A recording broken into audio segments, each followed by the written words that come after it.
سابق وزیر اعظم سے پختونخوا ملی پارٹی کے سربراہ محمود اچکزئی نے ملاقات کی، جس میں ملکی سیاسی صورتحال پر تبادلہ خیال کیا گیا۔ سپریم کورٹ کی جانب سے نااہل قرار دیے گئے سابق وزیر اعظم نواز شریف خصوصی طیارے کے ذریعے شاہانہ انداز میں لاہور سے اسلام آباد پہنچے، جہاں میئر اسلام آباد نے ان کا استقبال کیا۔ اس موقع پر سیکیورٹی کے سخت انتظامات کیے گئے تھے۔ سابق وزیر اعظم کو سخت سیکیورٹی میں قافلے کے ہمراہ پنجاب ہاؤس اسلام آباد پہنچایا گیا۔ مسلم لیگ نون کے قائد کچھ دیر قیام کے بعد مری کے لیے روانہ ہوئے، جہاں سے وہ ایبٹ آباد روانہ ہوں گے۔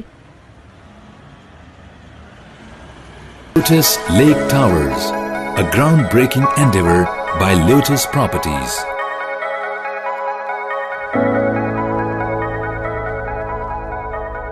پاکستان میں پہلی مرتبہ حالات حاضرہ کے مختصر مگر جامع پروگرامز، خبروں، تبصروں کے علاوہ دیگر سماجی، تجارتی، ثقافتی، تفریحی، معلوماتی، مذہبی، تعلیمی، صحت اور بچوں کے پروگرامز صرف TNN TV پر۔